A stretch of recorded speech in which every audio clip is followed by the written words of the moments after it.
I'm Jason Brumley. I'm the assistant winemaker at Cana Winery over in Carlton.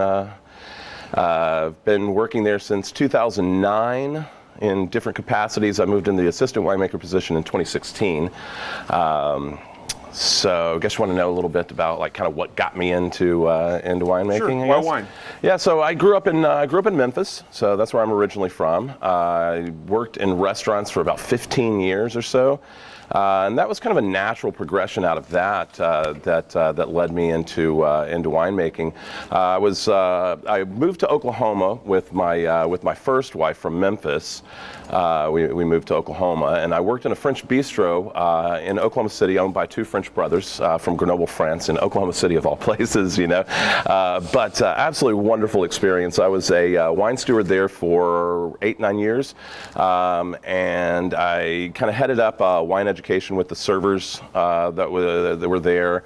The more I started learning about wine, the more I wanted to learn about the process and the winemaking process itself.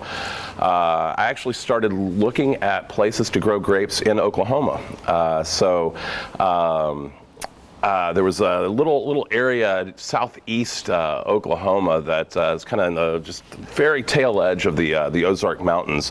So it's high elevation, and you're kind of buffered from the wind. It's not on the plains as much, and so I was looking at that and I was thinking, gosh, that's a really good spot down there. I still think about it. I still have that spot in my mind. But I got to thinking about it and I was like, you know, it's going to take just as much effort. It's going to take just as much money to do this, and I'm going to make mediocre wine, you know, at best. And so I kind of nixed that idea. And my boss at the time, Michel Boutillon, he's the guy that one of the owners of the restaurant that I was working at. He just kept telling me, he was like, "Buddy, you need to go to Oregon. You need to go to Oregon," you know. And so my girlfriend at the time, she's my wife now. We came out in 2007 on a vacation, work pleasure trip, and basically flew into Eugene. I wanted to fly into the southern part of the valley because I knew if we flew into Portland, we'd just stay up north and never get to see, you know, the southern part of the valley. So we flew into Eugene.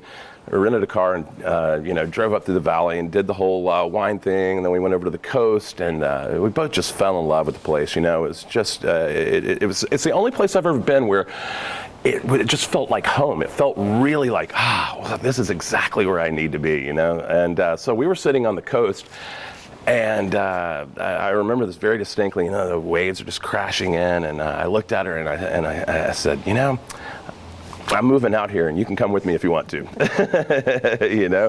And we flew back out 3 weeks later and started looking for houses to buy. So yeah, it was one of those things, strike while the iron's hot, you know. I just always felt like, you know, if I didn't do it, there was always going to be this point like 20 years down the road that I'd look back and go, God, you know, what if? And I didn't want to do that.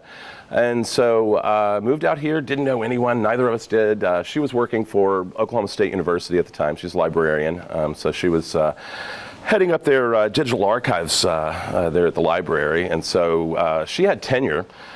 So she kept a place in Oklahoma, and she could mostly work, telecommute, and she'd have to fly back in, once a month or something like that to hit meetings and stuff like that. But yeah, so anyway, started here. Easy enough to find a restaurant job. So I started working here in McMinnville at La Rambla. I worked there until harvest of 2008, and then I got my first harvest job at Lang Estate. So over in Dundee with Jesse Lang there, and Don and Wendy. They were great. What a wonderful first experience that was. They were super nice folks. And just learned a lot. I was total newbie. I mean, I didn't know anything about winemaking other than what I'd read, and hadn't worked in agriculture. I mean, the first day before we even got into harvest, I was out there suckering vines and stuff, and it was just, oh man, I was like, oh wow, we're really into it, right? This is the deal. I enjoyed it though. I really did. I enjoyed the viticultural aspect of it, as much as the enological aspect of it. The vines themselves, I just find fascinating. I think there's something very enamoring about vineyards. They're just really, really neat. Like when you look at them, just how they're laid out in the rows, they're just very pretty. And the vines themselves, I really enjoyed that a lot. So anyway, great first harvest experience. Learned a lot from Jesse. He was a good teacher, especially for someone just coming into the business. He took time, actually explained things to me. I had always had kind of a knack for math and science, so that always came fairly easily to me. And so, that aspect of winemaking is just kind of very intuitive. It all makes sense, the chemistry aspects and how things work.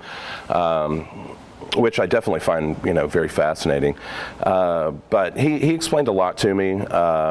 One of the things that he said, I'll never forget. He was like, "So you want to be a winemaker?" He said, "Well, what you really need to be is an electrician, a carpenter, a mechanic. You need to be that before you get into winemaking, because otherwise you're going to be paying people all the time to come and fix stuff, because there's always stuff that's breaking in a winery, And that, man, there are no truer words than that. They're really, you have to wear many hats in a winery, especially a small winery, where you can't hire people just to do particular little jobs and stuff. Landscaping, like at the winery that I'm working at right now, we've been working on a big landscaping project and stuff. So it's definitely true in that regard. Progressing in that.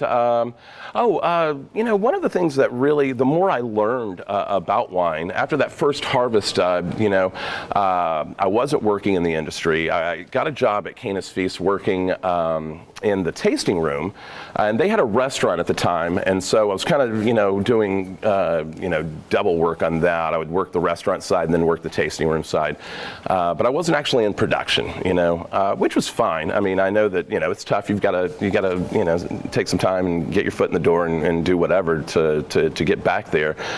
Especially if you don't have a degree, which I didn't. So coming in, with that kind of novice aspect, I had a lot of ambition, a lot of desire, but I didn't have that piece of paper, and so it's kind of difficult to get your foot in the door in that. Especially, I think the more that the wine industry has progressed, in Oregon especially, you've got with Oregon State and Chemeketa and stuff like that. You've got all sorts of different programs now that so you've got a lot of opportunities. But with that, you've got more people, that are getting those pieces of paper. So the competition is tough, and then you've got California. You got people coming up from California, wanting to work here. So it was very difficult for me to move into the production side of things, which again, it worked out fine. But I spent a lot of time on the sales side of it and the hospitality side, which coming from the restaurant industry, it was natural fit. It was fine. I enjoy talking to people. I think that's something that a lot of winemakers, some of them have a little difficulty with, actually, relating to the public. Some of them are a little persnickety, they like, keep that guy back there. Don't let the folks see him. Kind of like reminds me of a story that I heard about David Lett back in the day before they had a tasting room when he was still around. You'd have people, that found out about, the wines and stuff like that, and they'd come knocking on the door, and he'd open the door. What? We were just wanting to taste some of your wine. Okay, grudgingly pour you some wine. Yeah, even Dickie Rath, I heard, was kind of like that too. He was very kind of ornery. That kind of leads into once I learned about the history of Oregon winemaking. I found that really fascinating. The more that I learned about that, those guys really, that pioneering spirit. It kind of like, it was like, wow, that's kind of what I felt like. It was like, I'm moving out here and doing something very edgy, even though it really wasn't. But that's the way I felt. But like those guys, they all graduated from Davis. So they were the first graduating class at Davis. So you had four guys that graduated out of that viticulture and enology department there. 3 of them came to Oregon. So I'm sure the folks at Davis were not really happy about that. You start this program and all these guys are going to Oregon, and everybody thought they were crazy too. I think that that paper that Charles Curry wrote, about pushing the limits for Pinot Noir and pushing that cold climate aspect. Everybody thought, you're nuts for going up there. You're never going to ripen that. It's too rainy. It's too cold. But those guys really, they did their homework. You look at Lett especially. He went to Burgundy and checked out a lot of places and came up here for quite a bit of time and looked at things and really analyzed things and saw like the summers are very dry here. You're not sitting in water all the time. Especially not anymore, right? Things are definitely changing that way. But so that really intrigued me. I mean, finding out about those guys and the history of that, and again how the communal aspect. I mean, they were really pioneering something here. There wasn't an industry. They were starting something totally new here, and so they had to work together. And I think that's one of the things also that you learn about. Learn about all those original guys from the 60s and the 70s and into the early 80s and how they all worked together to promote the Oregon wine industry as a whole, and that was something that I really found very attractive as well. I've got a kind of, hippy-dippy spirit anyway, so, that totally worked, with me. Everybody, when I moved out here, everybody in Oklahoma, they're like, why aren't you going to California, man? I was like, you obviously don't know me if you think I'm going to fit in Napa, man. Definitely not. Oregon definitely suits me a lot better. So that whole pioneering spirit aspect really that attracted me a lot, and it still does. I love the communal aspect that the wine industry still has. Working together and promoting one another. When you look at the size of Oregon's wine industry, it's so small, in comparison just even to Washington. Washington's wine industry is like 4 times the size of Oregon's, and California is like 40 times. It's so tiny, and so it's a constant work and process. A lot of people still in Middle America don't even realize that there's a wine industry in Oregon. You wouldn't believe how many people, if they're not into wine, all they think about is Napa, right? That's the only place they know, at least in the United States. And so it's still a work in progress as far as trying to get folks to understand.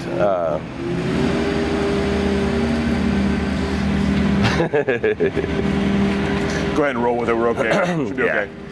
No, but yeah. So I guess that's that's that. Do you have any questions about? So many questions. Yeah. First of all, quickly introduce. My name is Rich Schmidt. Yep. I was here with Jason Brumley. As said. Sorry, I was rolling on August 17, 2021. We're at the Nicholson Library outside on Linfield campus. We're going to pause for a second here while we have a quick lawnmower go by. Yeah, a little landscaping, man. You got to keep the place looking good. Hey, they're basically mowing constantly, so Right. Well, that's all good. You're okay. On a campus, always. There's always. But it really is a beautiful campus, though. Absolutely gorgeous. Done such a nice job with it, and they work really hard at it. You can tell. So. Yeah, you've got the the Grove out there that's right on 99 and everything. That's where what the IPNC happens every year and stuff. Exactly. That's funny because I still haven't made it out to that because I don't work in a winery that focuses on Pinot Noir, which is the irony of I moved out here with the intent of Pinot Noir and Chardonnay, the whole Burgundian idea, and I work at a winery that makes very little Pinot Noir, a little bit of Chardonnay too. That's so funny. It really is. But But yeah, I mean, there's nowhere else in the valley that I could work with like 16 different, varietals and done well, All right. So you mentioned growing up in Memphis, getting into wine, getting into the restaurant industry first. Yeah. So tell me about that, and tell me about what point sort of wine becomes part of something that's on your radar. What point do you start caring about wine? When I moved to Oklahoma, so I worked in Memphis, a couple of different places, but I got into kind of fine dining at a place called Owen Brennan's. It's owned by or partially owned by the Brennan family out of New Orleans. So if you've heard of Commander's Palace or Brennan's, those are owned by that family, and those are mainstays in New Orleans. So got into an aspect of French cuisine with the Cajun Creole influence with that. And so wine pairs beautifully with that food. Beer does as well, but definitely the wine plays a big part in that. Then, like I said, I moved to Oklahoma, and I started working for Michel and Alain Bouchillon. They're from Grenoble, France, and they own a French bistro there in Oklahoma. It's been around for 35 years now. And that's really where I got into wine. That was we had a crazy great wine list. I mean, anything from, $3 a glass all the way up to $1,300 a bottle or more,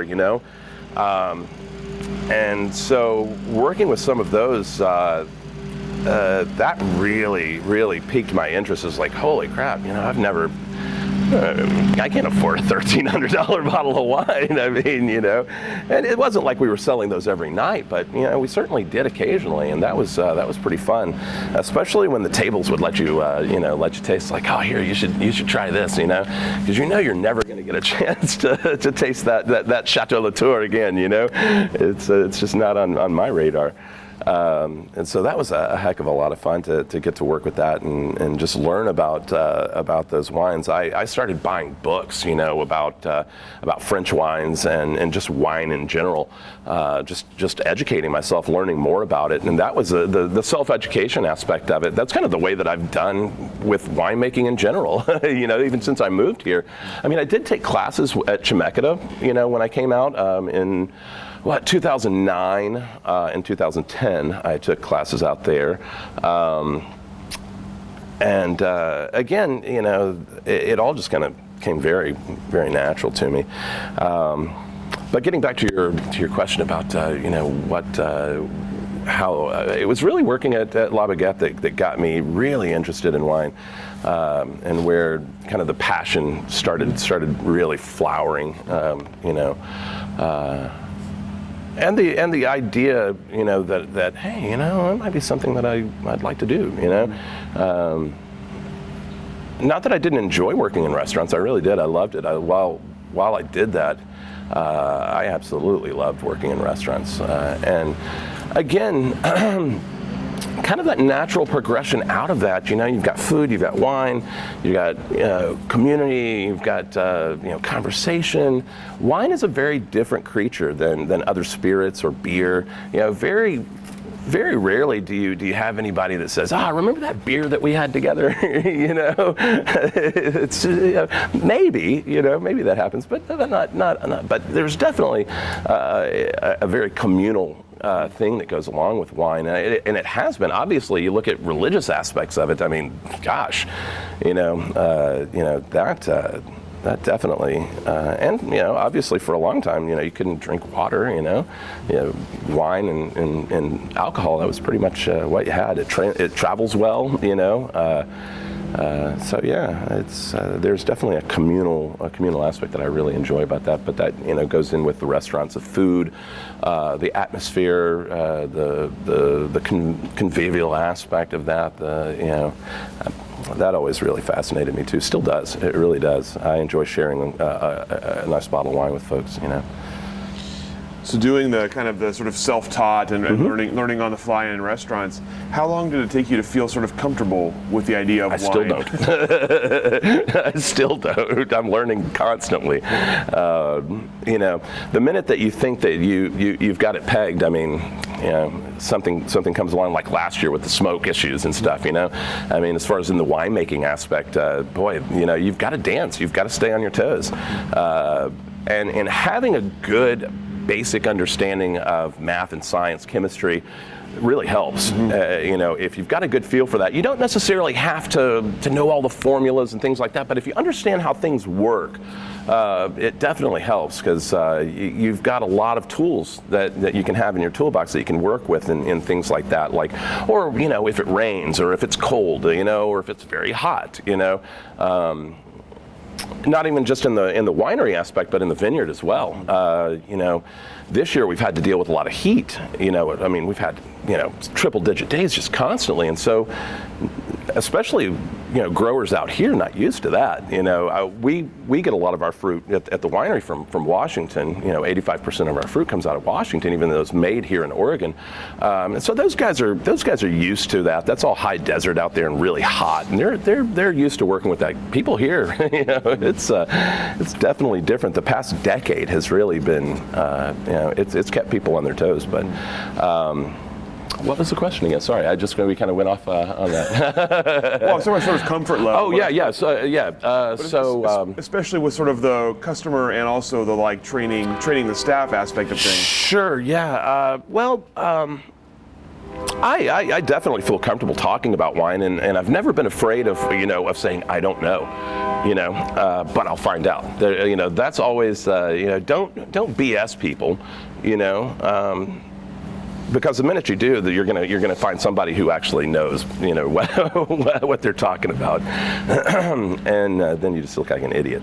So, there's the more you learn, I think, the more you learn about wine, again, how it's made in the restaurant aspect, then it just gives you, again, more of those tools, kind of like in the winemaking aspect, in the sales aspect. You just have more of those things that you can relay to the customer.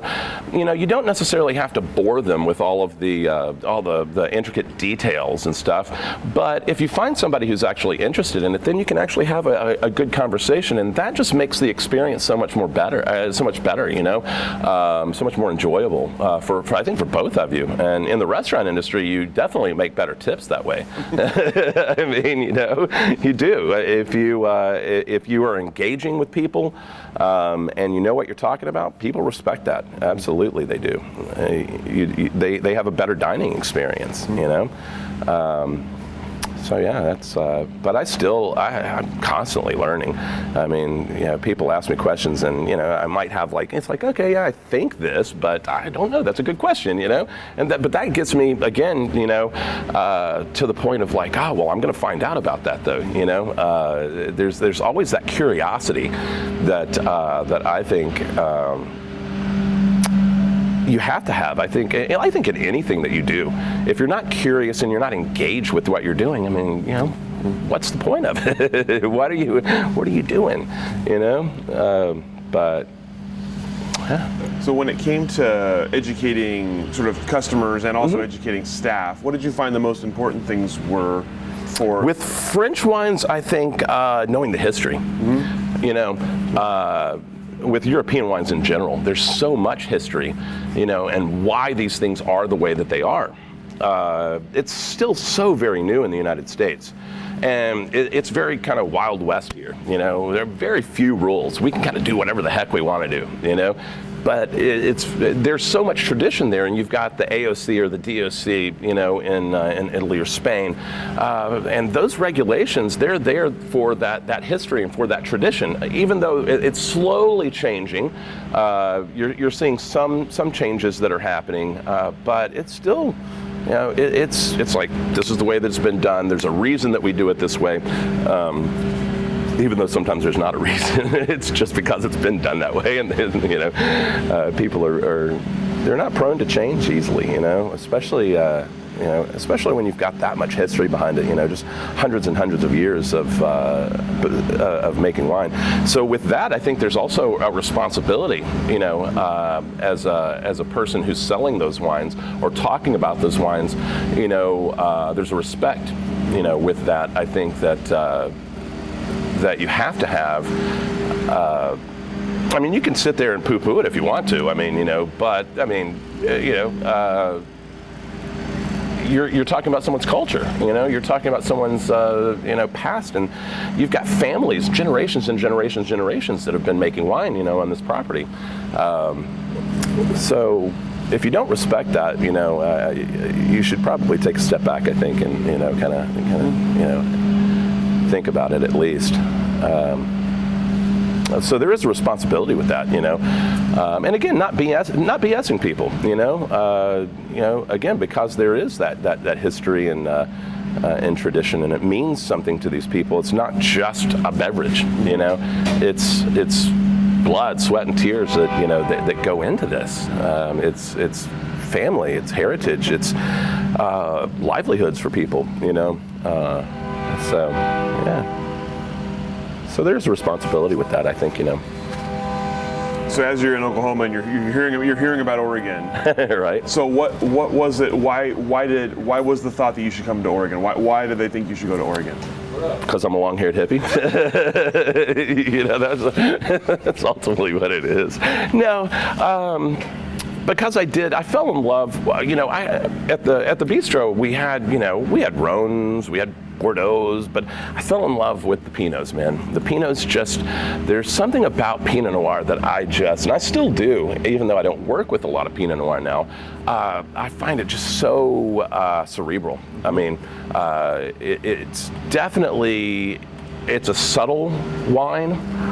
It makes you pause, makes you think.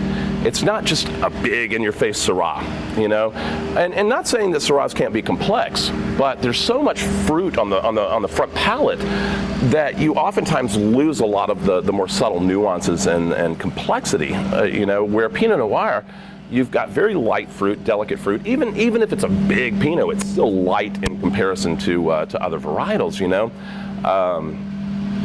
And so it allows a lot of the mid palate to play, and so it makes you stop and think. It's also why I don't think that it will. Oregon's never going to be Napa. It's not, unless climate change, allows us to plant Cab Sauv here, But because the American palate. The middle America, just Americans in general. Look at what we drink. Go to the convenience store. You've got big sugary sodas, and big fruit. We're not about subtlety. We are Americans. It's big in your face. And so.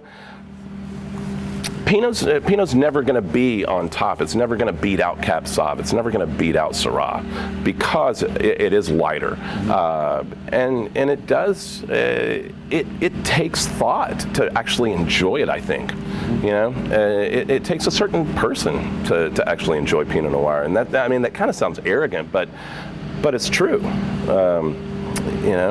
It definitely is a beast of its own. So anyway, I fell in love with the Burgundian wines, even Chardonnay. I love Chardonnay too. So yeah, I think that was something that really attracted me, especially in Oklahoma. We weren't selling as many. Again, we weren't selling as many of the Pinots as we were Bordeaux and Rhones and stuff, because you're in Oklahoma. It's meat and potatoes. It's big, you're right next to Texas. It's a very different mentality. I will say though that the restaurant that I worked at, though, it bordered on an area. In Oklahoma City, there's actually a city within Oklahoma City called Nichols Hills. It's a city unto itself. It's a municipality. A lot of money. A lot of money, doctors and lawyers and oil people and stuff, but they're well traveled, and so they had the the education, they had the travel and the experience to appreciate a French bistro in Oklahoma City. So that's why it's been there for 35 years. That and the guys who own it, they definitely have a personality that they're French. But yeah, gosh, that was a great experience. It really was. I learned so much there. I was just back there, as a matter of fact, in June. We had a wine dinner there, and it was kind of a get together with all of the people that had worked there, a lot of friends and stuff like that. Because I worked there for 9 years. There's a guy that's working there. He's been there for 20 years now. In the restaurant industry, that's rare. But there's it's family. I know it sounds kind of cliche, but it was definitely family. It was so good to see everybody, and it was kind of in honor of everybody, but also the brothers, since they're never going to have a dinner for themselves, pat themselves on the back, and so that was nice. And we had a bunch of people that flew in from all over the country and stuff, and now you've got like lawyers and a bunch of attorneys for some reason that came out of that restaurant. I don't know why, but a lot of attorneys now. But that was fun, and we had a good time. I brought a couple of cases of wine, and we had a big dinner and stuff, and that was a lot of fun. So there's still definitely a big connection there. I talk to those guys, once a month at least, because they were so influential. They pushed me, shoved me almost. Get the heck out of here. You don't need to be in Oklahoma anymore, Get out there, go do it. But yeah, they shaped me and molded me in that regard as far as wine education, and they encouraged it, and they taught me a lot too. So that was Oklahoma. That really was that pivotal point. I mean, I'd probably still be there if not for that trip. My boss, he was like, buddy, you just need to go. You need to get out there and just see it at least, And it's really funny because I've been wanting to come out. I was actually engaged with, again, I'm a deadhead also, so I've got this kind of hippie aspect, and so Oregon just fits naturally. It fits like a shoe. I mean, but I was in contact with Ken Kesey before he died, and he was like, you should come out to the farm sometime and come hang out. And so they're down in Pleasant Hill, right? And I was planning on taking a trip, and then up and died on me. It's like, God, man, come on, really? The audacity. But so that never worked out. I didn't. And so it was a few years later, and I finally got out here. And yeah, like I said, it's when I came out here on that vacation, it was just like, this is where I need to be. Mm-hmm. It just felt right. It really did, and it still does. I've never, other than maybe Hawaii, I guess, I've never been in a place where it's just like, gosh, I could see just being here for the rest of my life. I keep telling people that I'm progressively moving west. Memphis, Oklahoma, Oregon, Hawaii is going to be the last stop, right? Rest my bones there. So you talked about your first harvest experience at Lane. Yeah. Talk about what you learned. Tell me about what experiences you remember from that first harvest. I learned harvest is hard. It's long hours. Not so much anymore. It used to be cold, cold and wet. What I learned. You get one shot at it a year. That was another thing that Jesse. He was like, don't mess it up. It's not like beer. It's not like liquor. You have a bad batch, man. You can dump it down the drain. You can make it again. You can't do that with wine. Get one shot at it, and so that's special too. I knew that wine told a story of the vintage, right? But I didn't understand how much that the vintage influenced it until I moved out here and did harvest. I didn't understand how much the weather, affected it. Cold, hot. It's so funny, I think in agriculture in general, you can talk to farmers and they're like, oh yeah, 2017, really hot, or whatever. And then it cooled off, we had rains that came in right before harvest or whatever, depending upon what you're into, if it's wheat or whatever. But yeah, you talk to people in agriculture and they can tell you about the weather.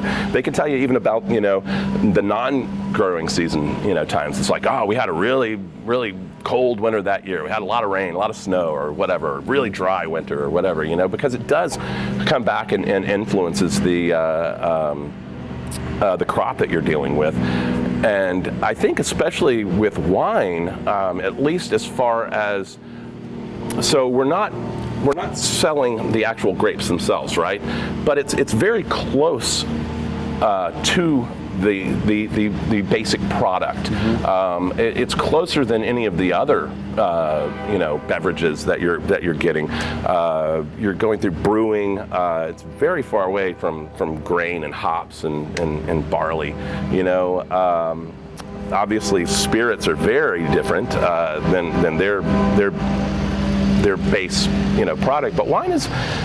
You can still taste the grapes, even through the fermentation. When you're tasting the grapes, when you're tasting different varieties in their raw form, you can still taste like how that wine tastes to some regard. And I think that's very interesting. It's very close to what that base product is. So yeah, that I think getting back to your question. The weather really was, and climate was the thing that I really learned a lot about. Also, working up in Dundee, obviously everybody's all about the soil there. It's jory, right? Like, oh, all these other AVAs, they have good soil too. But. And there is something special about that. I mean, there really is. If you taste enough wine out of Dundee, you can even pick out particular vineyards. If you taste enough of it. You interviewed Forrest Schad. He worked at Sokol Blosser for a while, and I've tasted so many of their wines. I can just totally blindly pick out their wines. I can even tell you like, oh, that's that particular block or whatever. That really is interesting about wine as well. How you can really pick out the place, the terroir. A lot of people kind of see that as BS, and I think the more we learn about it, though, we're finding that there really is truth to that. If you talk to anybody who drinks wine enough, they can tell you. I mean, obviously Master Soms can. They can pick out. Not just the varietal itself, but again, if they've tasted enough of those wines, they can pick out like that's Xylem Wines right there, or whatever, again, vintages. If you taste enough of the wines, you can say, that's a cool vintage or that's a warm vintage. I might not know exactly what vintage that was, but it definitely is a cool vintage compared to a warm vintage because they taste entirely different. So yeah, what else did I learn while I was working with Jesse? I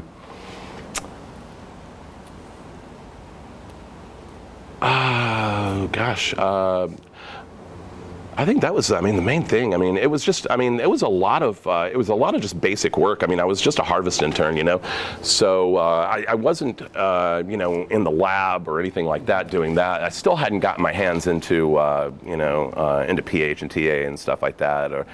So it was a lot of just basic work. I learned that I liked it though. I learned that there's a good kind of tired that comes out of it. There were times on that first vintage. I remember I'd come home, man, and because it's very compact there at Lang. A lot of it is estate fruit. They do get fruit from other vineyards, but a lot of it is estate fruit, and so it's just it's like once it's on, it's on.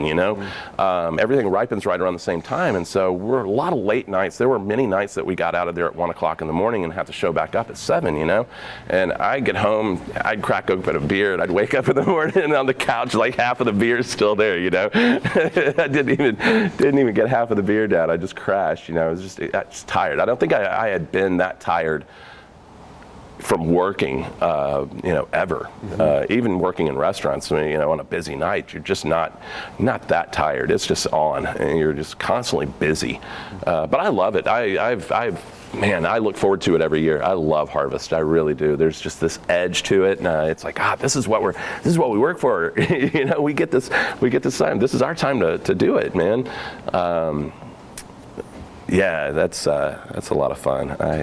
I did. That's what I learned. I learned that I really liked it, because it could have been, one of those things where it's like, it wasn't what I thought that it was going to be. It wasn't all that it's cracked up to be, because a lot of it it's very monotonous. A lot of it is just a lot of repetitive work. Winemaking in general is kind of that way. We were talking about bottling. Bottling is just boring. It really is. But you have to get it done, right? Pruning vines is boring. It really is. Winter pruning is just boring.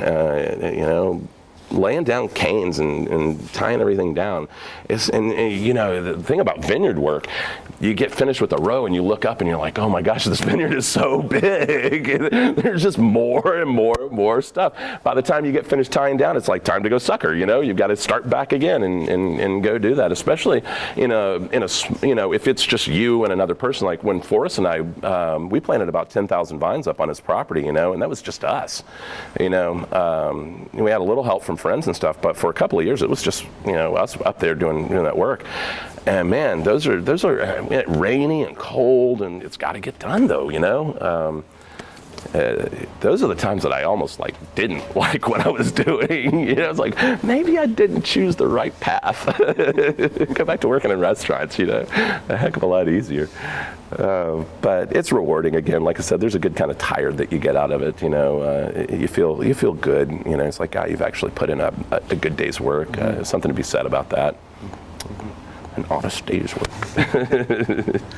So you mentioned that after laying, you were at Cana's Feast on the hospitality side. So tell me about that, and then kind of what comes next. So so they had a restaurant at the time. We don't have a restaurant any longer. So I worked there, on the weekends in the restaurant, and then during the week I worked a couple of days a week in the tasting room. And that got my feet wet in that in that regard of just selling wine. And it's it's very similar, but it's a different beast as well, because you're just talking about wine. Pardon me. So you actually, you have to really know a lot about wine to keep people engaged, and it's not like waiting tables where it's like, you drop off the food and they don't necessarily want you there. You don't want your servers hanging around, But when you're working in a tasting room, at a bar, tasting room bar or whatever, people are there to talk about the wine specifically. They want to engage with you. And so you have to, have a personality as well. You're selling yourself as much as you're selling the wine, at least half of it. That's another thing that I've learned, through the years is that people like the stories. They want to hear about the stories, especially, if they're traveling from somewhere else. It's like, we flew in from Michigan, and I've never been out to wine country before, So, it's interesting. You definitely have to. You have to know a lot about a lot of different things. Not just the wine, but to keep people engaged, because you don't necessarily want to go too technical on them either, unless they want to go that route.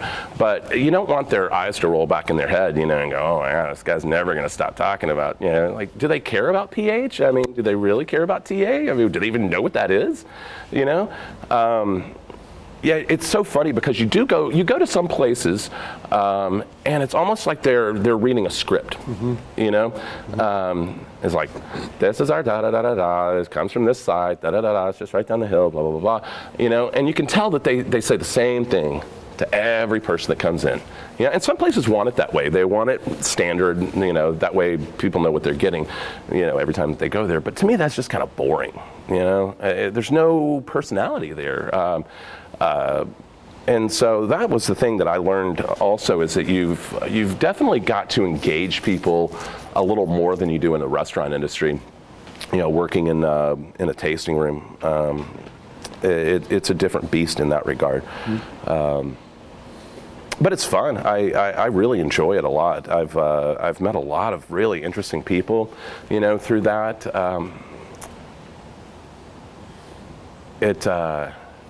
And I've learned a lot from people, not just about wine, but all sorts of different aspects. You find out a lot about people, especially after they get a couple of glasses of wine in them. It loosens the tongue, as they say. Sometimes you do things you don't want to know.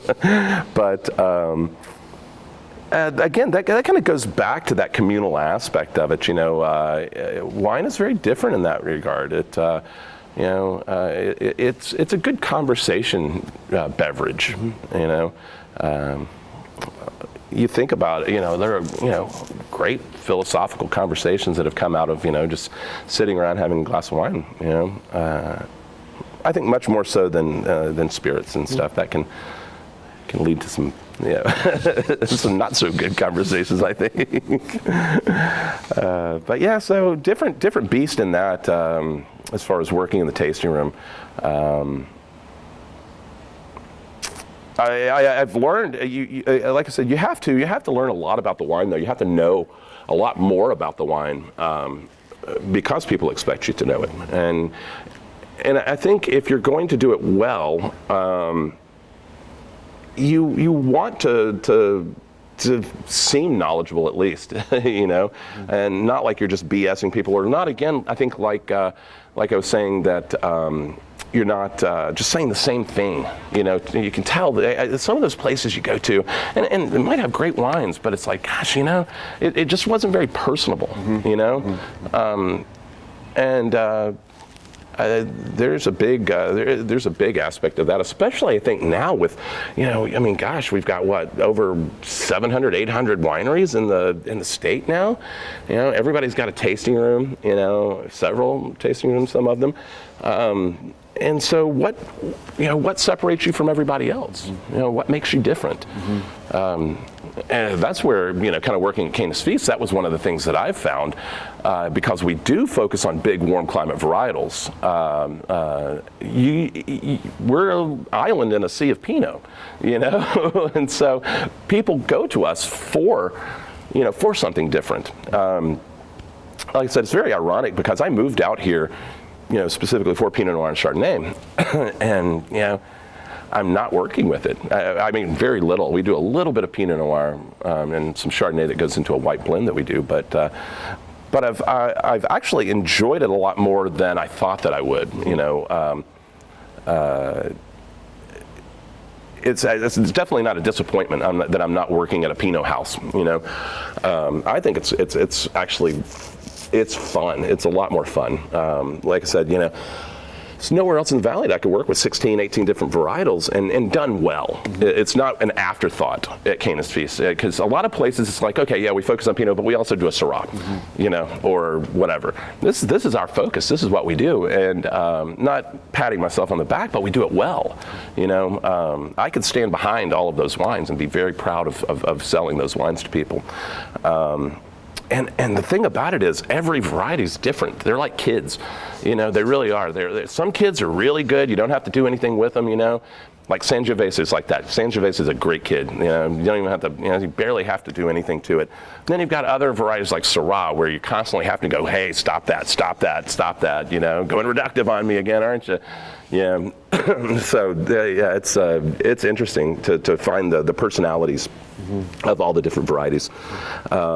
And working with a lot of different yeast strains. With Patrick, he's a very analytical person. Patrick Taylor is the head winemaker there. So he graduated from Oregon State. You interviewed him a few weeks ago, with the food and beverage sciences. And so you talk about a guy who is very analytical. He's very geeky in that regard, but in a good way. He's definitely one of those people where math and science obviously just came very natural to him, and he uses it. He uses it very well. Not overly manipulative, but working enough to really coax out like what that variety can do. While still representing what it is. And not overly playing with it. But yeah, I've learned a lot working there, in the production side of things. With that, it's just been what a great education. I could have paid, $70,000 or whatever, and still not gotten the education that I've had working with him. It's just been amazing. It really has been. I could not ask for, to work with a better person. So I've been there since 2009 in different capacities. I moved into the assistant winemaker position, so kind of progressing like what you were asking, is kind of progressing out of the tasting room. I worked every harvest there since 2010. And then in 2016, I moved into the assistant winemaker position there. And it was kind of a natural fit. Our old assistant winemaker, he went on to be a head winemaker at another winery. Great guy, Dan Dury. He's over at Lady Hill. I don't know if you've chatted with him or not, but super great guy. And so everybody was like, hey, what about Jason? Move Jason in that position, because he already knows the vineyards, he knows the growers, he knows the fruit, he knows our system. It's just, it's like a no-brainer. Why not? So and Patrick and I, we've had a great relationship ever since then. I mean, from the get-go, it was just like, wow, yeah, the cogs just fit together, and just that machine just started working really nicely. It was very smooth, good transition, So yeah, that was kind of that progression out of the tasting room and into the production side of things. In between that time, I had the Winery of Forest, and that was started in 2011.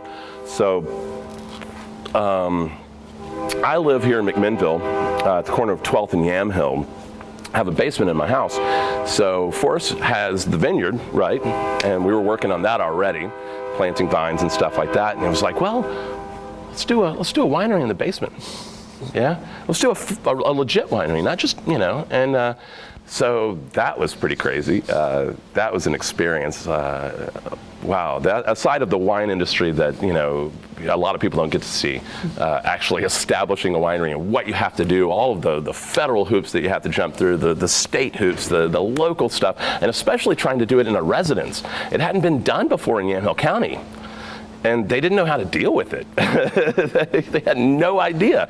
It's like, so first of all, we have to split your structure up. So, upstairs, ground floor and upstairs, that's residence. This is now a commercial space. And so it had to split up the property itself had to be split up. So Forrest and I worked on a lot of because it was an unfinished basement, so we had to put up sheetrock and lights and all this stuff. We didn't do the wiring ourselves, but we put up a lot of stuff ourselves. So that was an experience. Talking about going back to what Jesse Lang was talking about, you have to be a carpenter, you have to be a mechanic, an electrician. Absolutely, and with that you had to be. Otherwise, we would have had to pay a bunch more money than we did, and we already were spending a lot of money because converting the basement. So once you get into that, you have the Department of Agriculture that comes in because you're now a food processing facility, right? You've got, and especially in a basement, it's very small. You don't have like commercial drains, and so we had to put in a whole new drain system and everything for that, and a sump pump, and then all of a sudden you get the fire inspector that comes in, and so we had to put in a whole sprinkler system in the basement, and I mean it was crazy. We've got fire poles on every door on the ground floor, like a school or something, and it's an old house, so it was built in 1927, so it's all plaster and lath, right?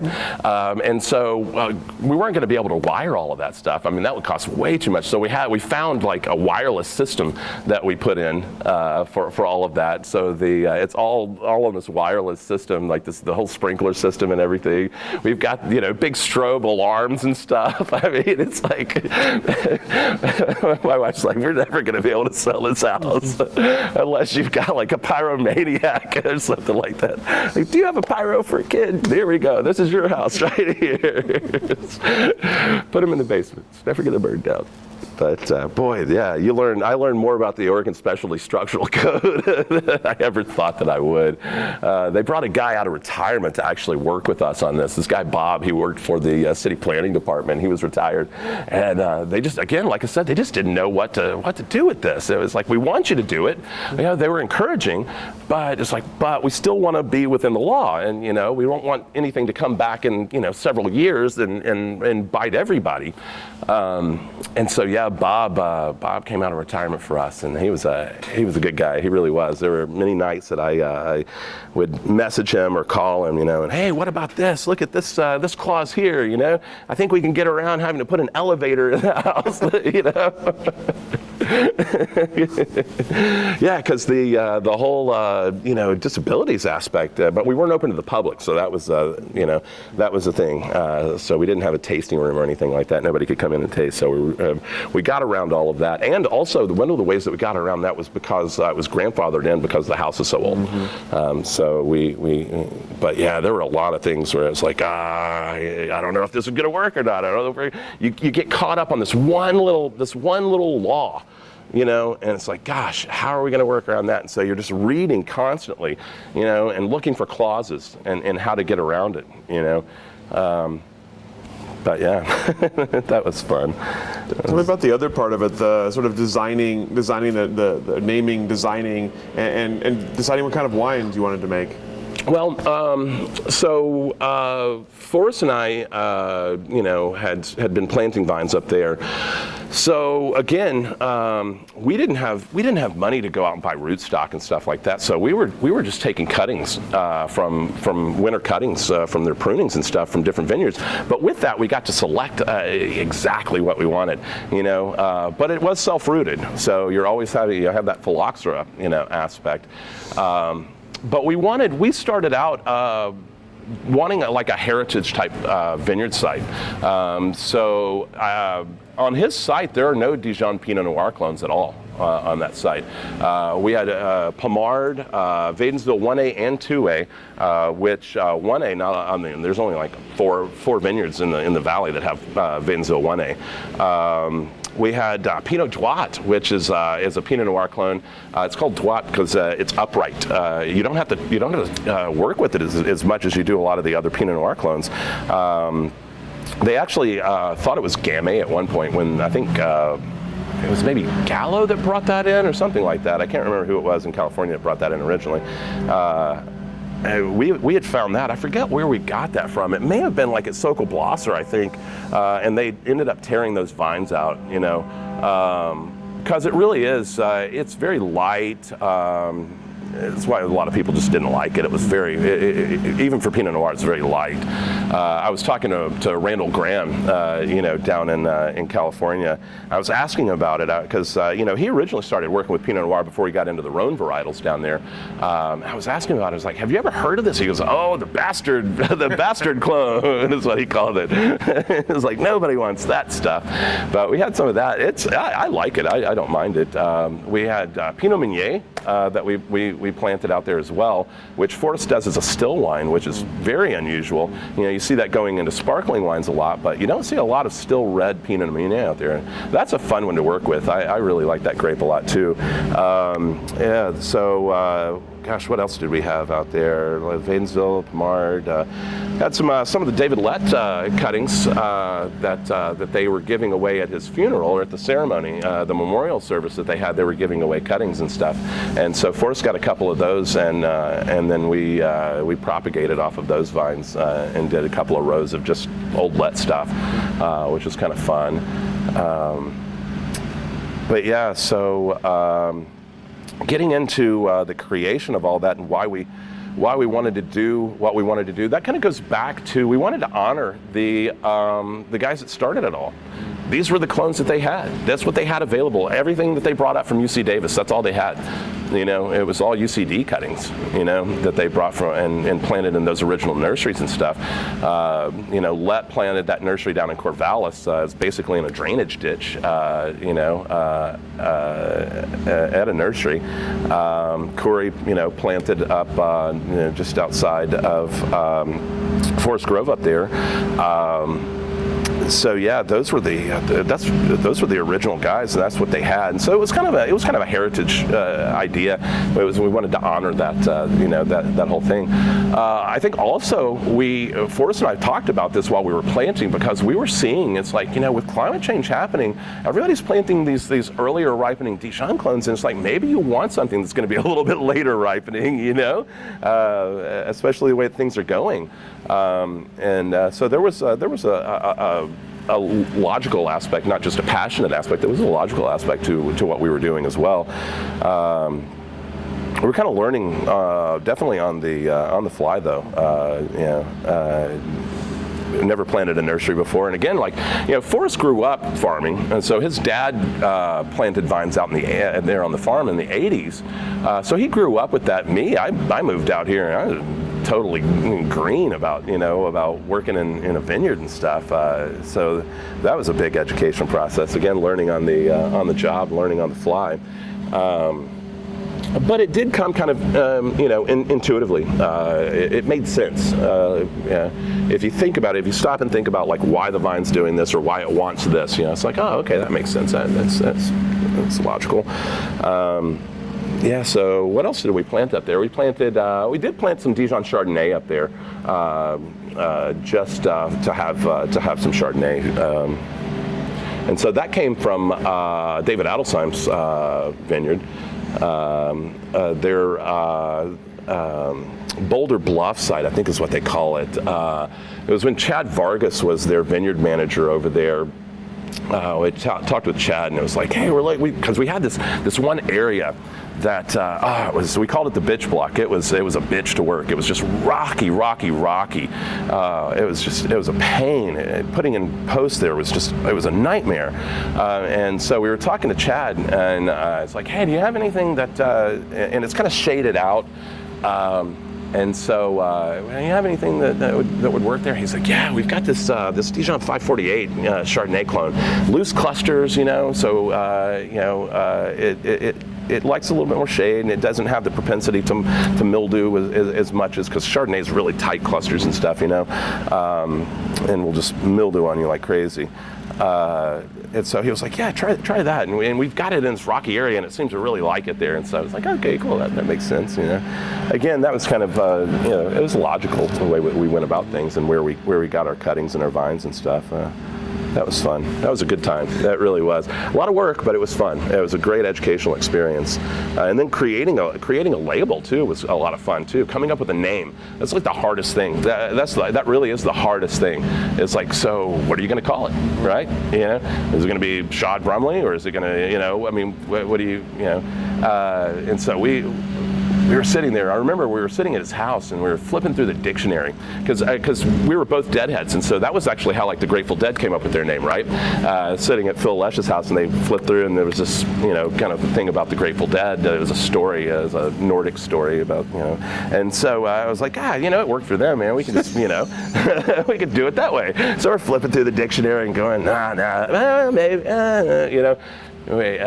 get to X, right? No, nobody has an X name. Nobody has an X name. Like, what are you going to call it? Xylophone? It was like Xylem, and it's like, yes. It was like, that's, vascular structure of the plant right there. I mean, and it was like, that just made sense. It's like Xylem Wines. Heck yeah, let's call it that. So we always joked about, it's like, we're going to have a sister label called Floem. Xylem and Floem, right? But it really was a great time, coming up with the name and designing the label. That was, and being such a small, obviously, it's just us, it's just me and him. And so you have to do everything yourself. And so the label design, the logo or the look of it, the font, down to that, it's like, all of that stuff. What a great experience that was, a good learning experience. And so even if I never do it again, I've at least done it, and I've got that knowledge. Again, another one of those things that I can put in my toolbox and at least have it if need be. And you've got the basement. I still have the basement. I do. I don't know that I'd want to work in the basement again. That was tough. That was hard. It really was. You're limited by a lot of things, but space especially. That was one of the things. Is like you can only stack the barrels so high. and you can only put so many barrels down there. You're really limited as far as tank space. That was the problem with the basement, because it's whatever can get through the door, right? You know? And so it's really hard to get good ferments out of small vessels, you know? You don't have the mass, and you can't build up enough heat to really get a good ferment going. That's why home winemakers rarely have really good wine. It really is because even if they're doing everything right, you just can't get the ferments, done well. That's one of the things that we learned. You have to get really creative with it. Keeping heat on those ferments, because they'll cool off on you, and a lot of times they won't finish, and so you'll end up with residual sugar in your ferments and stuff, which you definitely don't want, especially if you're trying to do it on a commercial scale. You don't want to be selling sweet Pinot out there. But yeah, so that was there are a lot of limitations in doing that. Yeah. You could do other things. I thought about putting a sound studio in there, actually. That'd be kind of fun. Although I'm not musically inclined at all. Not at all. So with your work at Cana's Feast, obviously you mentioned kind of how it has evolved, how your role has evolved. Yeah. Tell me about that. Tell me about sort of the evolution of the brand, the evolution of your work under it as you've been there, and what it kind of looks like now. Sure. When I started working there, the wines were very austere. Patrick had a very different way of making wines than what we do now. He came from the food sciences aspect, and so he's looking at microbial growth is what he doesn't want, right? So high acids, that's really what he was like. And also palate-wise, is what he liked at the time. Is really, really nice ripping acids, good food wines, very food friendly. But it's one of those things where a lot of times to even approach those wines, you have to lay them down for 5-6 years, And the American public, they're not big cellaring people. I mean, really not. They're consumers, The average Joe is going to the wine shop or grocery store, wherever they're getting their wine, and it's for that night or for the next night, or for that week, They're not going to Safeway and buying something to put in their cellar, And especially people that live outside of wine growing regions, that don't live in California, Oregon, or Washington, or, Texas or New York maybe. But the average person, they don't know about, this particular vintage. Oh, it's a cool vintage, lay it down for a while, and they don't care. They don't care about that. They want something that's like, I'm going to buy that and it's going to be good. I could drink it right now. And if it's one of those things where you've got a lot of vintage variants for the average American consumer, if it's very different, if it's like, oh, this was a warm vintage and it's very different than the cool vintage, they might have liked that warm vintage, but then they buy it again and they're like, gosh, what happened? And then they see it as a flaw. It's like, wow, they used to make really good wines, And it's like, especially with Pinot, because Pinot, it really represents, vintage, a lot more so than some of your other varieties. So the winemaking has shifted, though. We still make ageable wines, but the acids aren't as ripping. We harvest a little bit later, and looking for a little more flavor development as well. The physiological development, looking for more phenols. So that aspect has changed especially since I took over with Patrick, and I think a lot of that also has to do with coming from the retail side of things and knowing what the customers want, and what you hear from the customers, what they don't like, because people will definitely let you know. It's like, don't like that vintage as much as that other vintage, and like, okay, so I see what you liked about that vintage, and so there are some things, even if you do have a cool vintage, there are things that you can do to shift that wine at least into higher pH, for example. You can harvest it later. You can do different things to the wines and not over manipulate the wines. but still have them to where they're still, they still have varietal typicity. They still represent what that is. It's not trying to make it into something that it's not, but can at least shift it into where it's consumer friendly. That's where, we've kind of shifted things in that regard.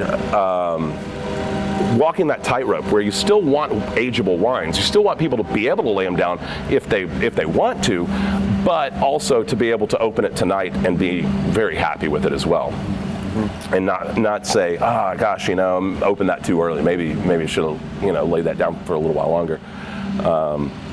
So that is a tightrope that you're walking. And again, where you don't want to over manipulate it, you don't want it to be big tank wine, where you're throwing in a bunch of stuff and it doesn't look anything like like it did before. So there is that balance. That's what's interesting about winemaking, I think, also is how the different aspects that you can go through with it. You can be totally hands off, let the ferments do what they want to do. You can go native yeast, native, malolactic. Or you can go to the opposite direction where, like I said, like big tank wines, and not going to diss any wineries or anything like that, but where it never sees a barrel. You're throwing in oak staves or oak adjuncts and stuff like that to feign the idea that it saw a barrel. And then you've got the in-betweens, and there's a lot that you can do with in those areas, and still be true to the grape, and true to the process.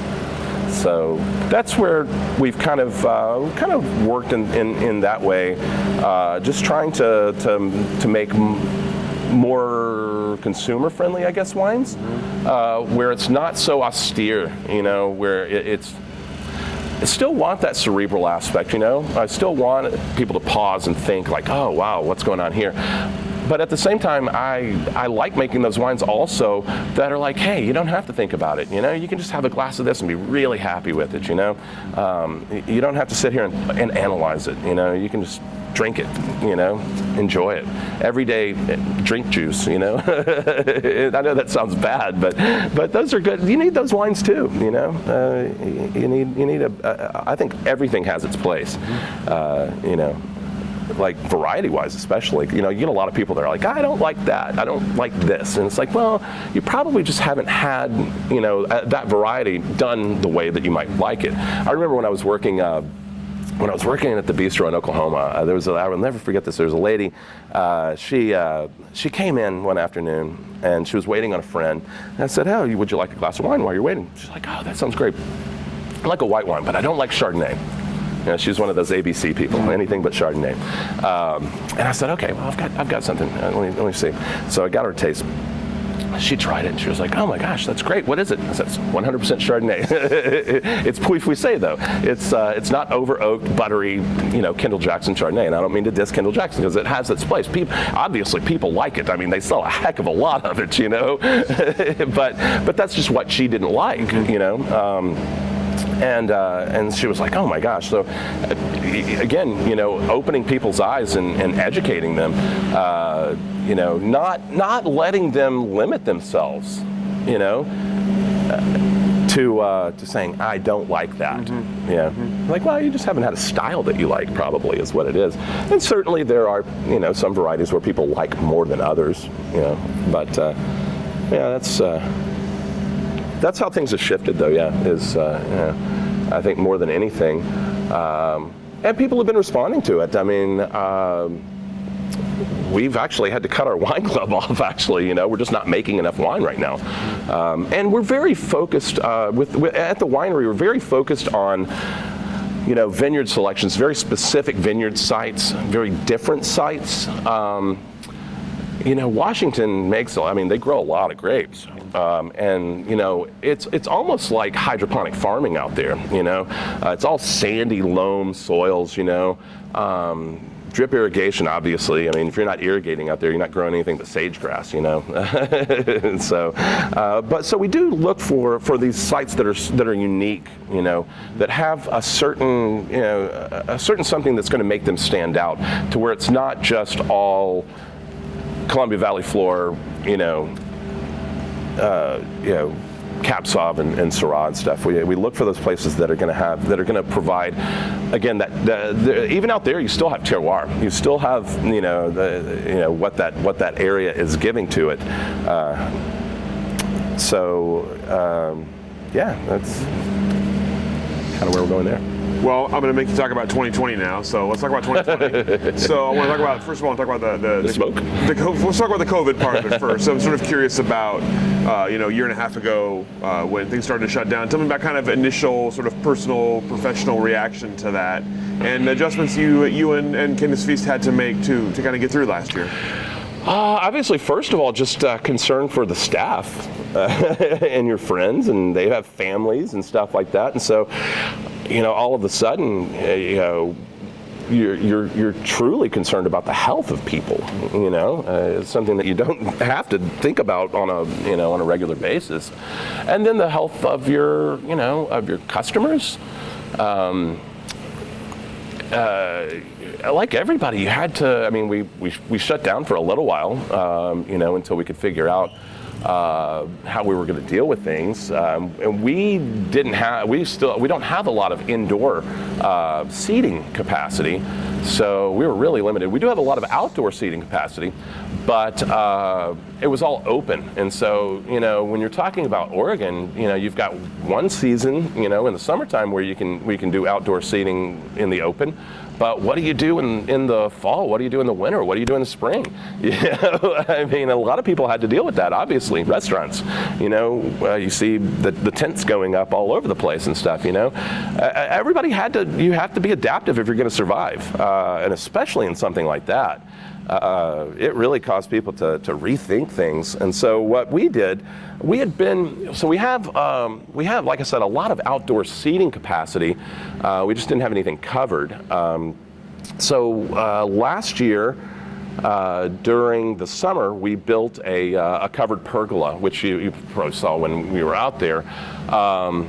And so that that provided for at least a covered area where people aren't going to get wet, and we've got roll down shades, and so it gets kind of windy there, and so again you're not getting wind blown rain on you. Bought a lot of heaters, heater for every table. So yeah, it was. That's where the PPPs also really helped, because obviously some of that money has to go towards your payroll, but you're also allowed some of that money for using it in the business itself for infrastructure or whatever, and so that helped a lot. The government really stepped up on that and did a good job, I thought. It was a very different time, obviously, right? Nobody'd been through that. Didn't know, you really have to dance on that one. You have to stay on your toes on that. If you get caught on your heels, I mean, I felt for a lot of places that didn't have that ability. The smaller places, small tasting rooms and stuff like that. I mean, see a lot of places that had to shutter, and that hurts. That's somebody's livelihood.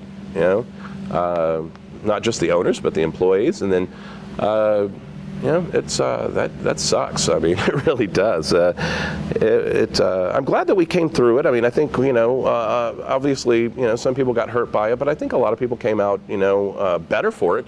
We certainly did. I think at the winery, because it forced us to go to like table service rather than a bar service type of aspect. I was reading something from one of the wineries down in California, Talbot's Creek, and they were talking about this, and it was the same thing that we went through. Table service, going with carafes, letting people pour for themselves, trying to keep minimal contact, no open bottles with people. And it's actually provided for better service, where it's not just like, here's your taste, and then they run off and go wherever, and then they come back up and get the next taste.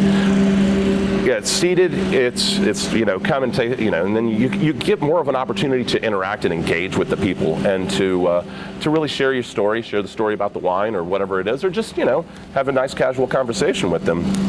So that aspect, I think, is that's benefited, and we're not going to go back to the bar service. We're going to continue with table service. People like it. All around. I mean, it's just we've had better responses, better sales from it, because you actually get, again, more time to engage with the people, and it's not just like, oh, come in and taste and and go sit outside and then come back in, like I said, and get your next taste.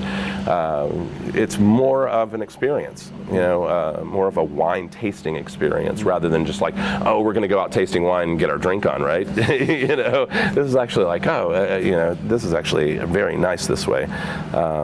So that aspect we've really benefited from. I think for a lot of businesses, it's made people re-examine, how they do things and to get better. A lot of times you get into this mode of like, oh, this is the way we've done it. You don't even think about it. It's just, you just go through the motions. And this has caused people to take a pause and to say, okay, this is how we can do this, we can work around it, and maybe make the experience better for people, and everybody benefits from that, So yeah, that's what the people at Topless Creek were talking about also, is like, yeah, I mean, they had experienced the same thing. So we know that it's not just isolated to us at Cana's Feast. It's like you see it, all around with different places. And so that's nice. I think, the more that you can engage people and talk to them, then it's not just, like I said, a drinking experience. It's an actual tasting experience, I think a lot of people, you live in the valley. A lot of times, you go out on the weekends, you go taste, go to a couple of places, and but maybe you're not buying, wines necessarily. It's just more for the tasting, rather than the learning, the education, and the purchasing aspect. And that's what, ultimately, at the end of the day, that's what keeps our lights on, is selling bottles of wine, and not just people coming in, and paying the tasting fee. That's not what we want. Sure. So. And the other part of 2020, your initial reaction to 2020 was smoke. So tell us about harvest last year. So yeah, my initial was the smoke. I forgot about COVID, right? It was the smoke, the stupid smoke. Boy, that was again, right in the middle of all this COVID stuff. Then we've got all these fires going on, and boy, you remember? I mean, it was just, the sky was red for several days. I mean, it was just eerie, and a lot of smoke haze. So. Again, luckily for us, we don't do a lot of Pinot Noir. So, we didn't even do a Pinot Noir last year. That was already planned before the smoke issues and stuff. But we did one for a custom crush client, and it's a vineyard that's over in Yamhill, Carlton. And we were worried about it. We really were. It just, and it hung around for so long. That's one of the things with smoke is like, how low the smoke is in the atmosphere, how close you are to the fires, and how long that smoke hangs around, and so it kept on for days and days and days, and it seemed like it just would never go away. So we were really worried about it. Out in Washington, they had some smoke that was up there, but it was more high atmosphere because it was coming from here in Oregon, and so by that point, it had hit higher into the atmosphere. So we didn't notice any issues with smoke from there. The stuff from Oregon, we have tasted through it. We just bottled it, as a matter of fact, last week. And we didn't see any issues. We did get lab analysis on it. So ETS, we sent a sample down to St. Helena, and it did come back with some glycols and stuff like that, but they were below the perceptive threshold as far as so I think that a lot of people really lucked out, with that. I know a lot of people didn't harvest at all, just took the crop insurance on it, and it's like, wow, can you really afford to take a vintage off though? Is the thing. That's rough. But more power to you if you can, right? I guess either that or you've got a lot of inventory, and that you need to push that out too. But yeah, it was weird. I hope that it's obviously, knock on wood, we haven't had to deal with that as bad. There have been a couple of days where there've been some of the smoke, from the fires around, but definitely not as bad as last year, at least so far. We did some preventative measures though. We worked with a product called Chitosan. that it's a fungal derivative, but you can also get it from shellfish and stuff, and it's ionized, and so it acts, kind of how bentonite does, where it will bind with ionized particles. It latches on to some of the glycols and things like that, and it'll flocculate out, and so that actually helped. That was a nice preventative measure. We did it to everything just in case. And again, it's natural. It's and this is a fungal.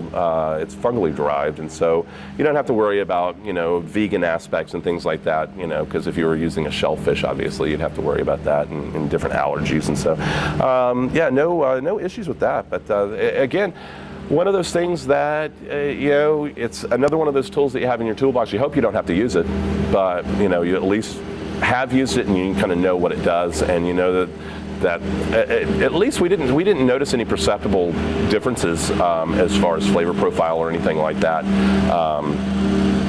So yeah, it definitely kept us on our toes, though, no doubt about it.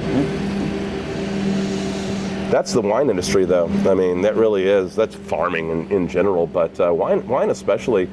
Every vintage is just it seems like every vintage I learned something, that I hadn't dealt with before or hadn't thought about before. There's always something going on. I almost wanted just a normal vintage. I don't know what that would look like. Can't we just have an easy one? How about that? If it's not the heat, it's the rains coming in right before. Welcome to Oregon, though, right? I mean, the rains coming in right before harvest or whatever. Which we actually look like we might get some. Got a little sprinkle on my drive-in today, so I don't mind. I don't mind it. It's a nice time for it. Yeah, I don't mind it. So tell me about, as you look ahead for yourself in the future, what's on the horizon for you? What are you looking ahead to? Just continue on, continue making wine, continue learning, enjoying what I'm doing. I mean, in the minute that I stop enjoying it, I'll find something else to do, I'm not afraid to do that. But so far, it's been a good move. I definitely can't imagine going back to working in restaurants after this. I mean, at least having somewhat normal hours. I don't miss those late nights and stuff like that. So definitely not going to go into the restaurant industry again. No, I like what I'm doing. I don't have any plans of jumping ship and going anywhere else or anything like that. I don't mind being the assistant winemaker. I'll definitely take credit if things go well, and if things go poorly, then I'll lay that on the head winemaker. That's a good thing about being the assistant at the end of the day. But no, it's fun. I enjoy the crew that I work with. We really are. I know it sounds cliche, but we really are a family. I mean, Patrick's been there since 2004. I've been there since 2009. We've got, our office management, since 2011. Our tasting room lead is since 2011. We've got two cellar guys that have been there since 2000. They've been there 21 years. Both of them have. So it's not BS when I say we are a family, because we really are. So, yeah, I can't foresee doing anything different. I like it. You made reference to me in one of our conversations before the interview about Oklahoma. Yeah. And about that perhaps playing a role in your future. Is there anything there you'd like to talk about? No. I mean, that vineyard site, I still have it in mind. I think it would be a fun project, but I don't foresee that as a reality, though. It's a novel idea. If somebody from Oklahoma wanted to invest the money in it, and they said, "Hey, we'll throw down the cash. Would you oversee this?" I might, but I'm not going to put in a lot of time and effort into it. Again, like I said, there was a reason that I didn't do it. I mean, you're gonna have all of that energy, the same amount of energy, same cost, if not more, and you're gonna make mediocre wine at best. I mean. Yeah. But if somebody wanted to do it, sure, I might look at it. I might think about it. If they want to be an idiot. There's, you get that a lot, especially around here. People are like, "Oh, I have a couple of acres," And I was like, "Don't do it. Don't do it. Don't plant a vineyard. Do not." It's a horrible idea. It's unless you're unless you either are totally retired and you have the time to do it and you've done it before, you know what you're getting into, or you're just going to let a vineyard management company take over and do it, and you've got the money to do it, then yeah. But if you're going to do it all yourself, even just a couple of acres, it's a lot of work. Putting in the infrastructure, all your trellising system, planting the vines, I mean, weeding and, suckering and, picking the fruit. It's hard. It's tough. And most of the time, those people, they're at a retirement age or something like that. Really? Have fun with that. No, I don't foresee doing another vineyard. Definitely not. No. I'll be a consultant. That's the dream. I'll be a consultant. That's what I'll do. None of the responsibility. Well, we're going to talk to you in a minute, in a whole different light about sort of geology and history of Oregon wine. But I'm curious, before we get to that, one last question for you. Yes.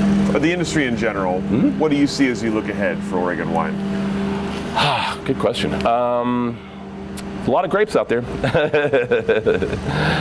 And again, like I said, before, I don't know that the American market,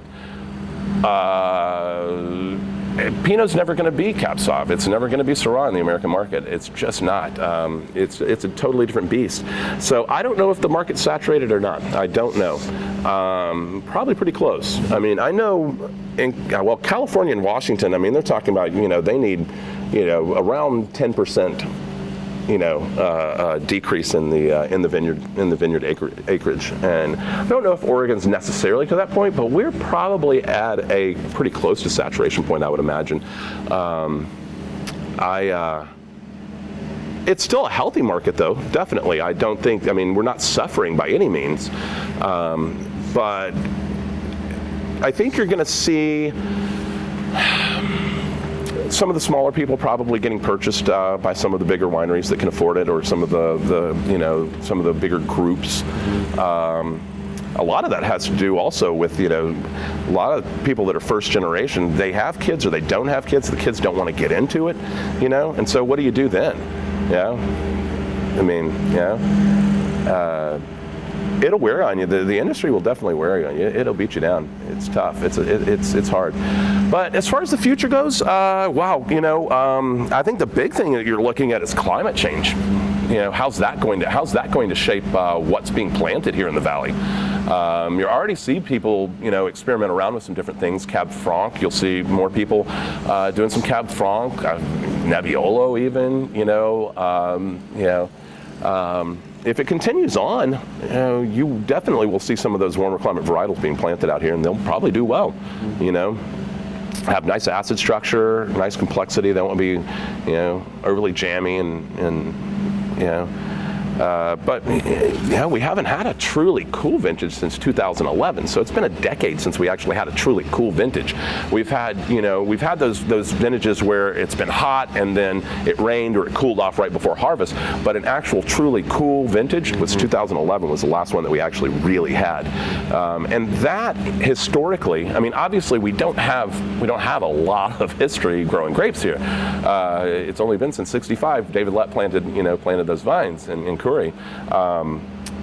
But historically speaking, I mean, that's rare that you have a whole decade where you haven't had cool weather.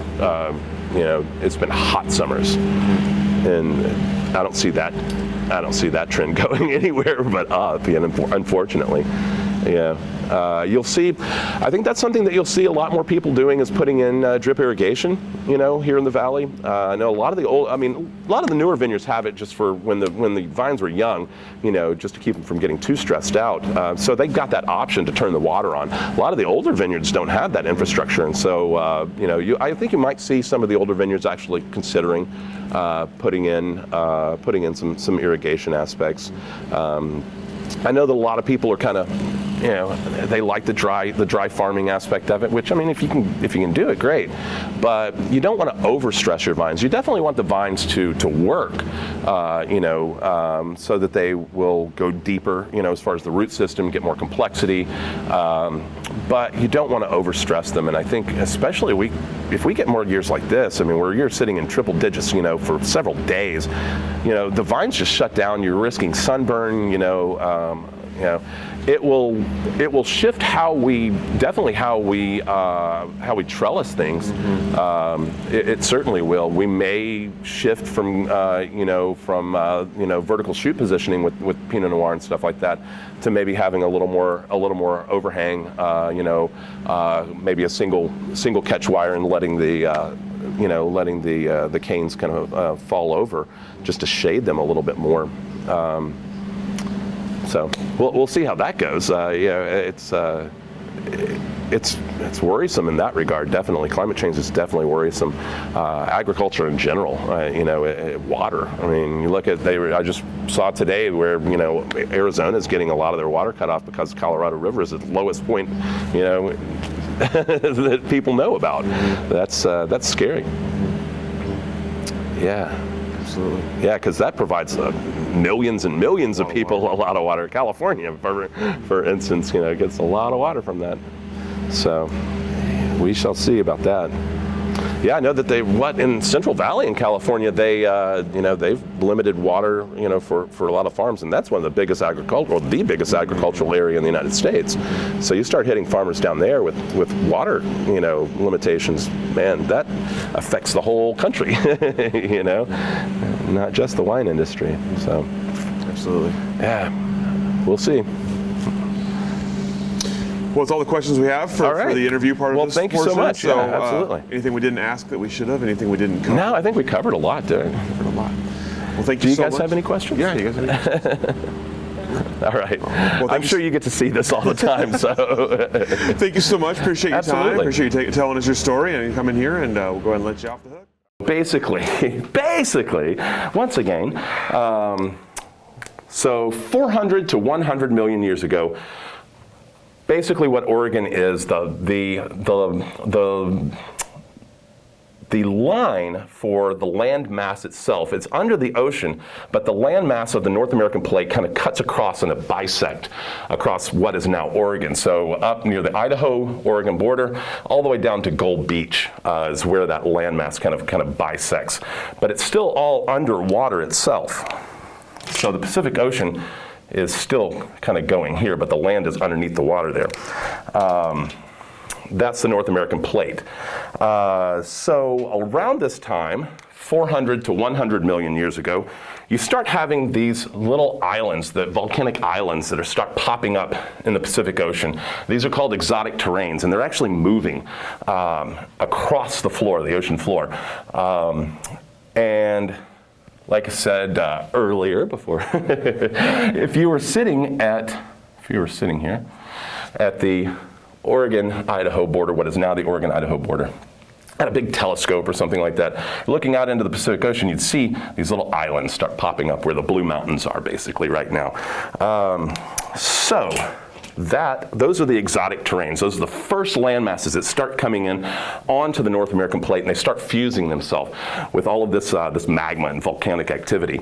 And they start fusing themselves to the edge of the North American plate.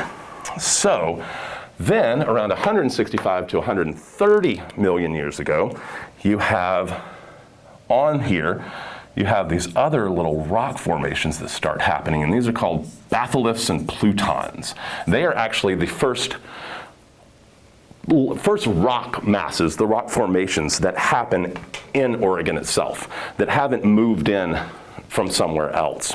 They start happening and fusing themselves again to the North American plate and start popping up. So you have these little mountains that start happening out here also that are actually originating from the Oregon area. So those are the batholiths and plutons. Then all of a sudden you get a lot of sediments that start happening, mud and a lot of flows, a lot of lava flows and stuff like this are happening. So this is happening about 130 million to 50 million years ago. And so this is where we actually get our first soils that are establishing themselves. Coastline's kind of slowly establishing itself over here, right? It starts spreading out. Then we start getting soil formations that are happening. And instead of having these little volcanic islands, you start getting more landmass, basically. And this is where you first get into actual plant material that starts happening on the landmass itself. And so below what will happen later with a lot of the lava flows, we actually have coal formations because of these old plants that were living there, ferns and things like that. You also have a lot of, because it is the ocean, you have a lot of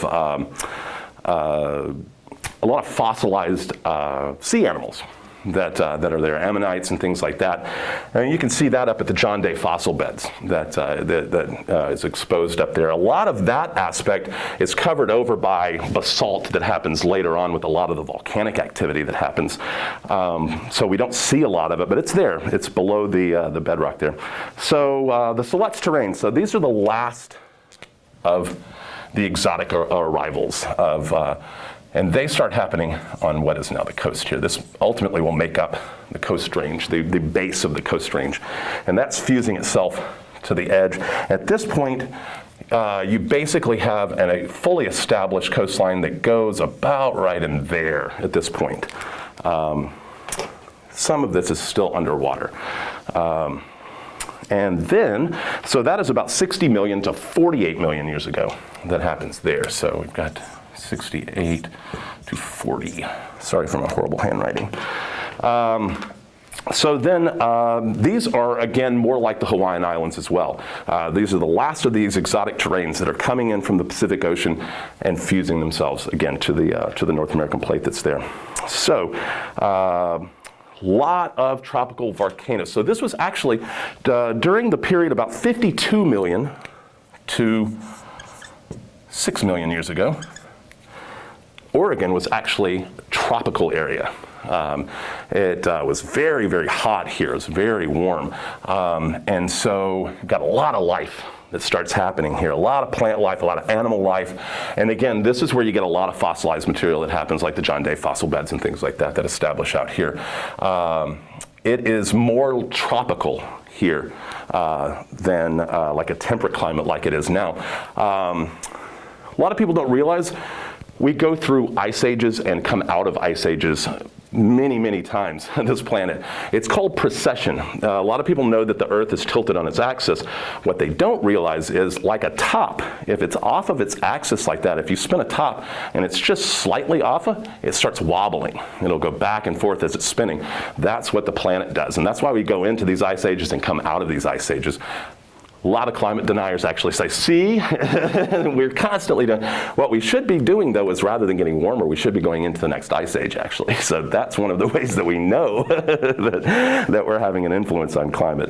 But anyway, that's neither here nor there.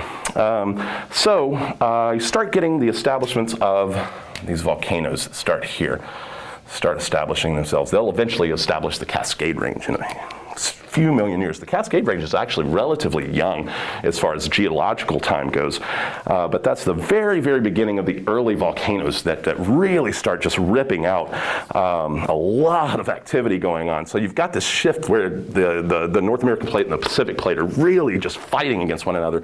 So that's why you have a lot of this violent activity that's going on. The Coast Range starts getting established here. So you're basically, at this point, is about 50 million years ago to present day, right? So we're still constantly moving, but this has established basically all of your Western Coast Range at this point. You start getting a lot of volcanic activity out here that establishes the Coast Range, and you also have activity that's really kind of starting around this time out in this area as well. A lot of volcanic activity that starts happening out here. And then we get into some really violent Coast Range volcanic activity up in the northwest right around this time as well. So that starts happening up here.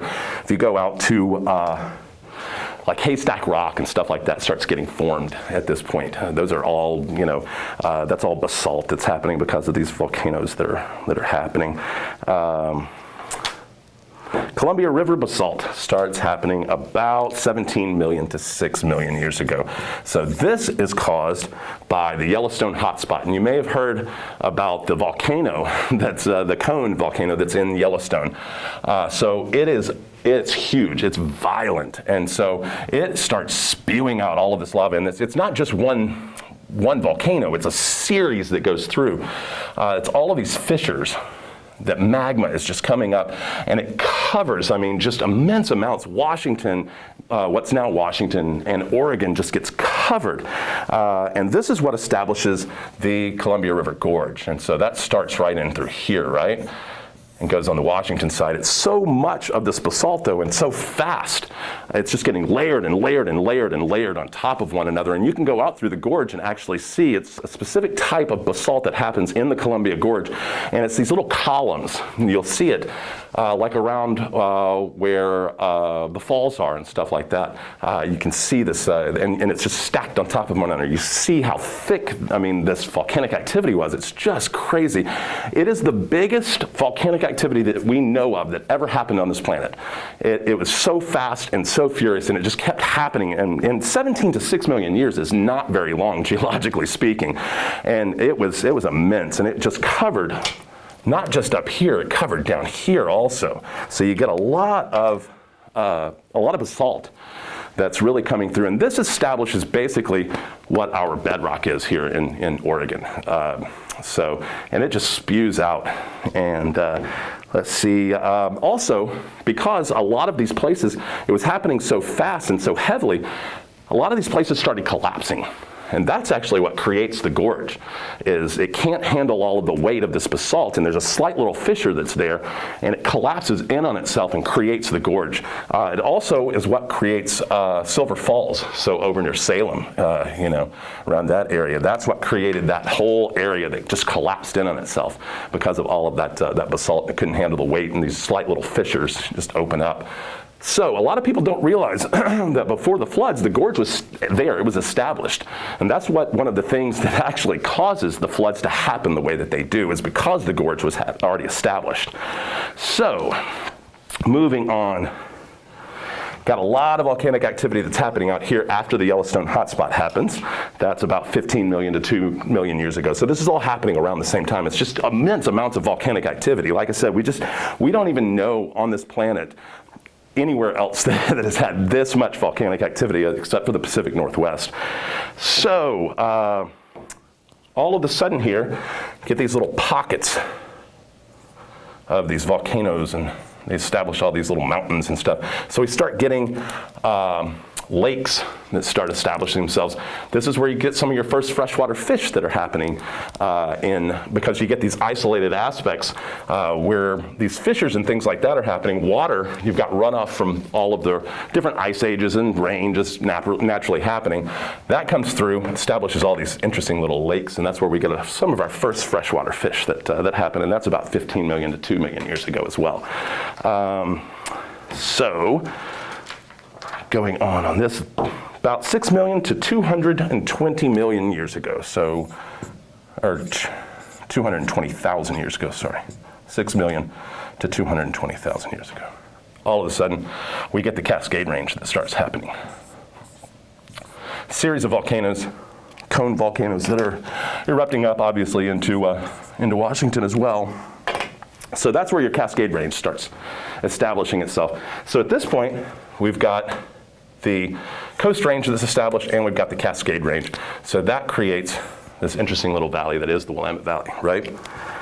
So then we get into about, that's Eastern Oregon stuff that you've got a lot of activity that happens in Eastern Oregon as well. But what we really want to get into, just so we don't take a whole lot more time, is the actual floods themselves. So you've established this valley that's here. This is the Willamette Valley.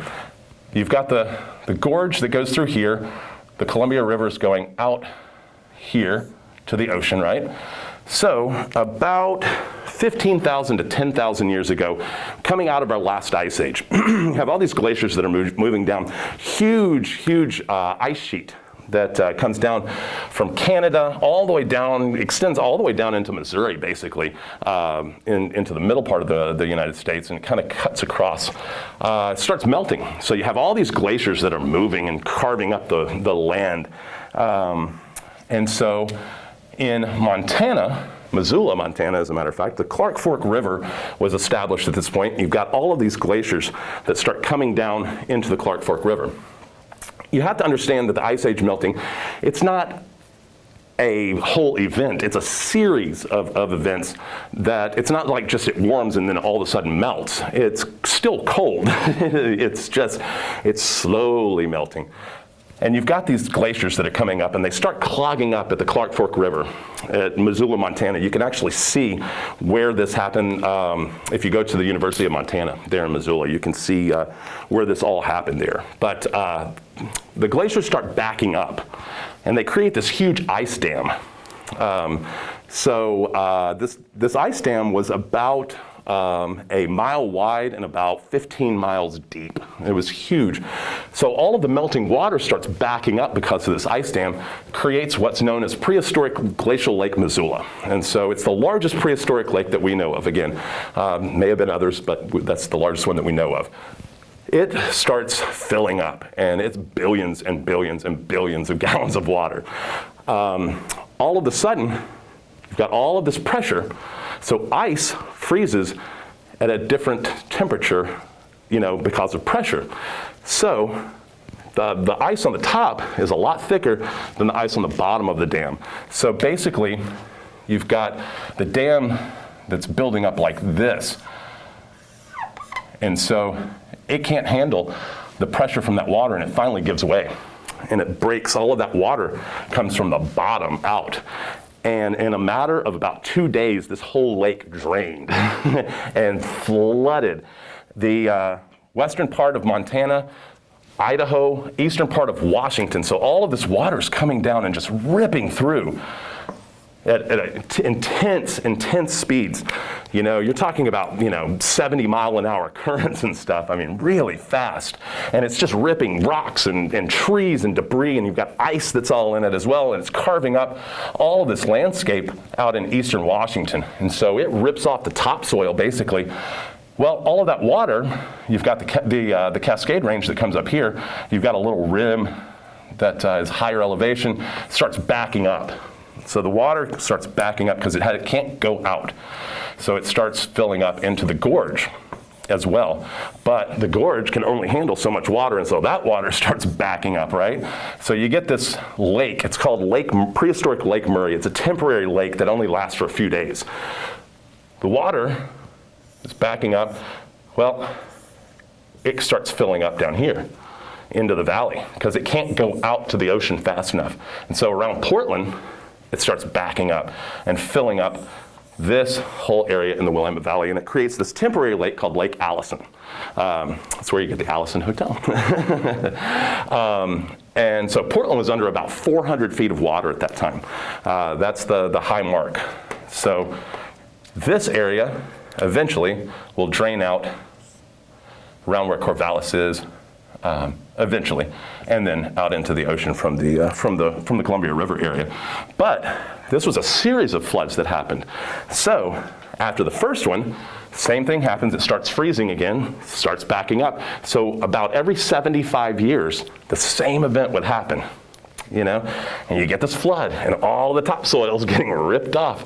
And so that's one of the benefits that the Willamette Valley actually has, is that we took all of the topsoil from eastern Washington, western Idaho, and it all ended up down here. That's why the valley is so rich. You can go down to Eugene, and the topsoil goes about quarter mile deep in some places. I mean, it's really deep. It's sitting on top of all that basalt. So that's what actually established and created the floods to happen the way that they did. If the Coast Range hadn't been there, it would have all just flooded out. It would have never filled up. If the gorge didn't exist, it all would have just come down. So those are the things that created everything that led up to having the floods be the way that they were and as dramatic as they were. So very interesting.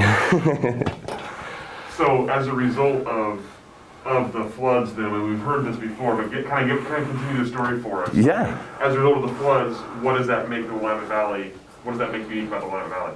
What does it make the valley? What unique values does it give the Willamette Valley? Well, it gives your valley floor, rich soil, where when you're talking about eastern Washington, it's all sandy loam soil. It's all windblown from the mountains and stuff. They don't have any topsoil anymore. And it's all high desert out there now. And so it sits in a rain shadow, kind of like eastern Oregon does as well. It sits in a rain shadow of the Cascade Range, and so they don't get very much rainfall out there. So not a lot grows to create your topsoil out there. So there's not a lot of plant life that's degrading and decomposing to create that plant life. So what we've got down here is just a perfect area because we are, moderate temperate climate. You've got this great growing area that's here. It really provides for. That's why you've got so many things that grow on the valley floor here in the Willamette Valley. One of the things, though, also when you look at your different little hills and mountain ranges and stuff like that, the Dundee Hills or the Chehalem Mountains, going down. You've got McMinnville area there.